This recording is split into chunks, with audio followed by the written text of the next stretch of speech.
Hello, I'm Katie Hammond, and I'm here with Mrs. Alyssa Drews, who just won the Franklin Initiative Educator of the Year Award. How does it feel? Oh, I'm just so overjoyed by winning this award. So how this all happened is I had just taken my kiddos to music, and I came back to my room and received a phone call, and they proceeded to tell me that I had been nominated by my administrator, and that she nominated me for this Educator of the Year award, and I was just so humbled.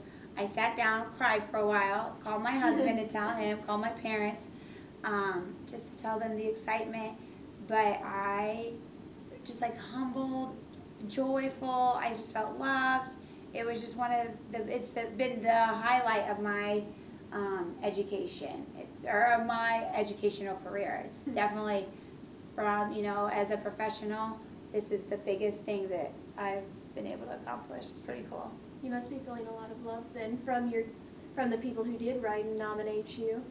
Yeah, so my principal compiled, written letters from my colleagues, from my kiddos' parents, and my principal, and she put all of that together into one big document and then turned it in, and from there you don't know if they'll accept it or not. And so her words must have been pretty kind of what she said of me, and then so they chose mine to be the winner, and so it was pretty amazing, and I definitely feel a lot of love from my colleagues and principal because they're in my classroom seeing me teach all the time.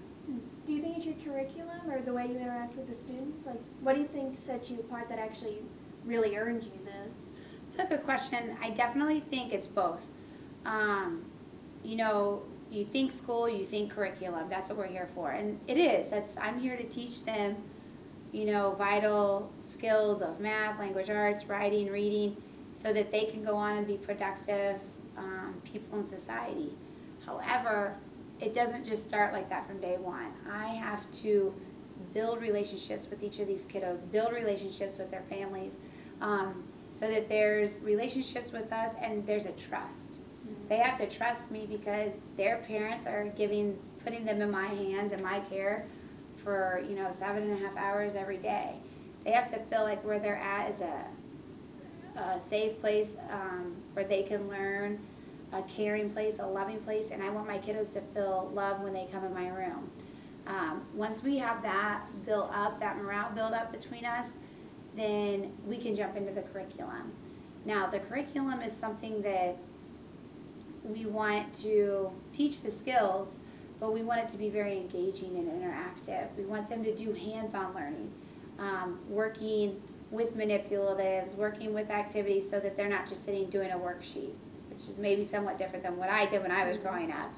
So I want them to be able to play with the skills and do really engaging activities so that they're very interested in what they're doing and want to come back the next day to do something new.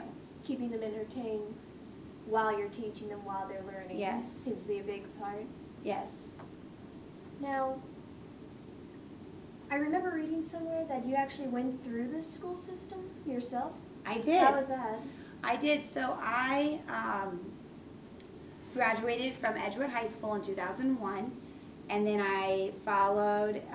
My father is a teacher, and he's been a teacher for many years, and now he's the athletic director here, and so I followed in his footsteps and went through IU and graduated there in 2005.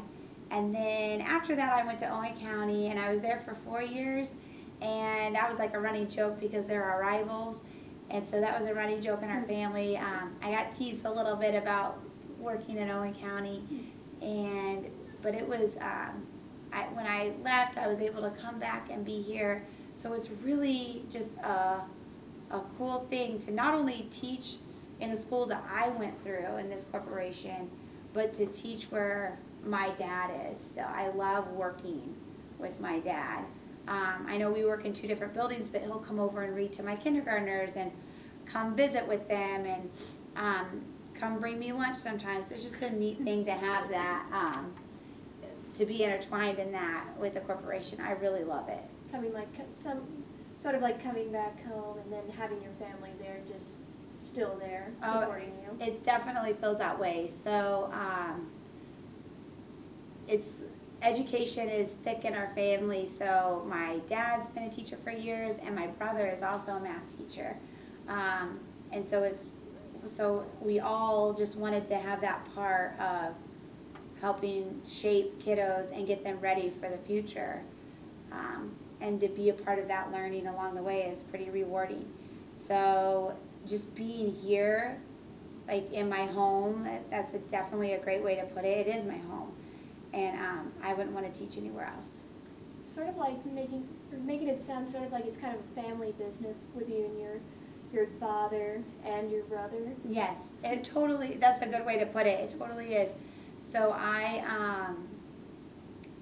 I definitely followed in my father's footsteps, and he was a big reason why I became a teacher. I saw him as, like, we were kiddos growing up, and having him as our father, we went to a lot of the basketball games. We went to school a lot to see because that was his job. So it was a career where we were able to come along with him a lot.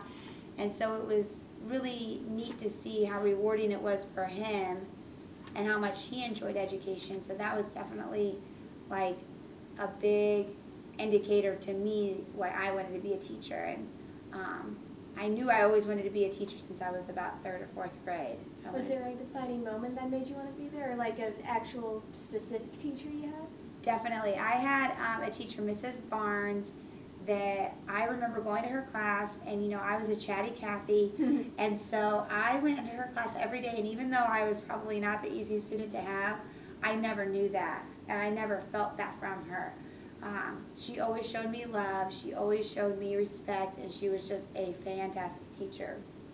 So I always wanted to be a teacher like her, especially at elementary, and just be there to, give my kiddos a hug when they fall down, and when they're excited to come in and tell me that they lost a tooth, like give them a hug and hear their stories. Like, I love being in elementary, and I know that she was a big reason why I wanted to be elementary. I bet you get a lot of stories from kids that age. They're always storytellers, aren't they? Oh, yes. They're crazy stories. I love the ones when they come and that they're totally, hopefully, absolutely fictional stories. But you play along with it, especially at kindergarten level. You play along with it, and you just, it's just one of the fun things. And they feel so excited that you're going along with their story. Like the robot that was in their bedroom that baked a cake in 30 seconds and handed it to them for breakfast was real. And so I'm like, oh my gosh, like, you have to play into that. But they love that, and I think that that's something for being a primary teacher, that you have to go along with their imagination. It definitely probably helps their creativity further down the line. Mm-hmm. I agree. I definitely agree with that. Yeah, they're like this age. You've got to we can't stifle that creativity. We've got to keep fostering it so that it just keeps building, because I think later years we see kiddos that just are bored all the time, and they can't think outside of the box to have fun or to be creative, or they've lost their imagination. And so I definitely want to be a part of that to help foster that within kids and help it grow. Now, since you went through this education system yourself, Mm-hmm. do you ever find yourself working with previous teachers that you yourself had? I do. So that was an interesting thing coming back. I work with a lot of colleagues that are my colleagues now, but they were once my teachers, or they were teachers when I went through school here. So that was just interesting coming back and not being a teacher-student relationship, but now we're colleagues. So that was pretty cool. You ever find yourself catching yourself still using like Mr. or Mrs.? Oh, definitely. I'm still like, okay, Mrs. Barnes, okay, Mr. Pierce, and they're always like, you can call me by my first name now, and I'm like, okay, Mr. Pierce, like, I can't, it's hard for me to jump through that boundary, but that's the amazing thing, is that they no longer look to us as like teacher, I'm the teacher and you're one of my past students. they know that we're on the level playing field. We're both colleagues, and they respect me as a colleague, and they look to me as a professional now. And so that I feel so respected, and I think that that's just that's so kind of them to do that. So It must feel very rewarding and very good to have this whole support system for you, and then winning this award. It must feel amazing. it does, and like what you said, that keyword support system, like, yes, I won this, but I didn't get here alone. I have amazing family. I have amazing husband. I have parents who would do anything for me. I've had siblings who, you know, are there to help me because I have kiddos, and so I have to go to education trainings and meetings, and they're there along the way to help me to get to those things, watching my kiddos. I've had a lot of amazing mentor teachers along the way. My 2 teachers I student taught with, Chris Samick and Kayla Petrie, really showed me what it was to be an effective teacher, but to be a teacher who loves what they do. And I could not have been placed with any better teachers. I have the best support system. I have amazing principals that always have my back and always are there to listen for me, and always have, you know, they're so busy, but they always have time to give to me when I need to talk to them.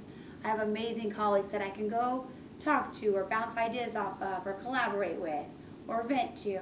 I have amazing parents, families that come in, my kindergarten parents that come in and are willing to come in and help with activities so that I can execute these big parties or big activities that I want to see in my classrooms.